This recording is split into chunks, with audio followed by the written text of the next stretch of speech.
नमस्कार। आज की कहानी है पंडित की कहानी। एक पंडित एक नदी किनारे रहता था। वह इतना ज्ञानी था कि दूर और पास के कई पंडित उससे सलाह लेने आते थे। वे पंडित पर आदर और सम्मान की वर्षा करते थे। दूसरे किनारे पर एक लक्ष्मी नाम की दूध वाली रहती थी, जो पंडित को दूध बेचती थी। उसका दिन व्यस्त रहता था। वह सुबह जल्दी उठकर दूध निकालती, अपने वृद्ध पिता के लिए भोजन पकाती और उसके बाद दूध बांटने बाहर निकल पड़ती। उसे एक नाव पर नदी पार करनी पड़ती थी। एक दिन पंडित उसका इंतज़ार कर रहा था। आखिर वह आई तब वह बोला, आह लक्ष्मी, तुम अंत में आ ही गई। मैं तुम्हारा प्रातःकाल से ही इंतज़ार कर रहा था। मुझे कल से दूध सूर्योदय से पहले चाहिए। अगली सुबह लक्ष्मी भोर शुरू होते ही किनारे दौड़ी, लेकिन नाव वाला देर सुबह तक नहीं आया। लक्ष्मी ने नाव वाले से जल्दी करने का आग्रह किया, क्योंकि उसे जानकारी थी कि पंडित दूध के लिए इंतज़ार कर रहा होगा। पहुंचने पर पंडित ने शिकायत की कि तुम दोबारा देर से आई, क्या हुआ? लक्ष्मी माफ़ी मांगते हुए बोली कि पंडित जी, नाव वाला देर से आया।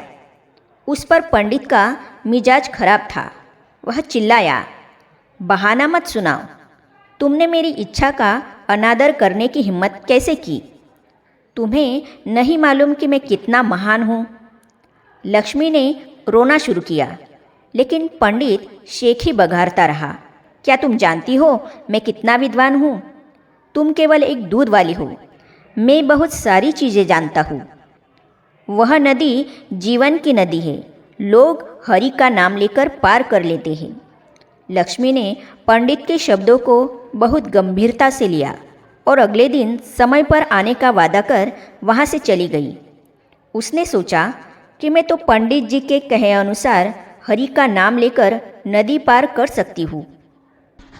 यह बात पंडित जी ने पहले क्यों नहीं कही? अगले दिन लक्ष्मी पंडित के घर सूर्योदय से पहले पहुँच गई।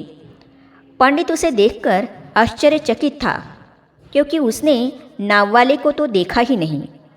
पंडित जी ने पूछा, आज तुमने नदी कैसे पार की? लक्ष्मी मुस्कुराई और बोली, आप ही ने तो मुझे रास्ता बताया था कि हरि का नाम लो और नदी पार कर लो, तो मैंने वैसा ही किया। यह असंभव है। पंडित चिल्लाया और उसे फिर से नदी पार करने के लिए कहा। लक्ष्मी ने दोबारा बगैर किसी मुश्किल के हरि का नाम गाते हुए नदी पार कर ली। ऐसा करते हुए भी वह बिल्कुल सुखी थी। पंडित ने हरि का नाम लेकर यही करने की कोशिश की, लेकिन उसने जैसे ही अपने कपड़े भीगने से बचाने की कोशिश की, वह नदी में गिर पड़ा। लक्ष्मी चकित थी। वह बोली, वाह पंडित जी, आप हरि का बिल्कुल चिंतन नहीं कर रहे थे। आप तो अपनी धोती के बारे में सोचने में व्यस्त थे, इसीलिए काम नहीं बना। पंडित लक्ष्मी की सच्ची भक्ति से आश्चर्यचकित हो गया और उसने माना कि उसका विश्वास उसके अपने खाली ज्ञान से ज़्यादा शक्तिशाली था। उसने सच्चाई से लक्ष्मी को आशीर्वाद दिया।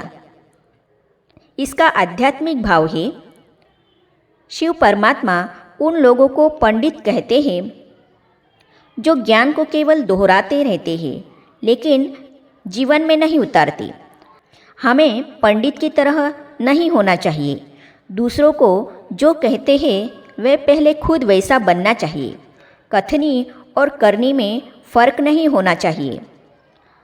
तो ऐसे ही रोचक कहानियों के लिए इस चैनल को सब्सक्राइब जरूर कीजिएगा और साइड में जो बेल आइकॉन है उसे भी क्लिक कीजिएगा।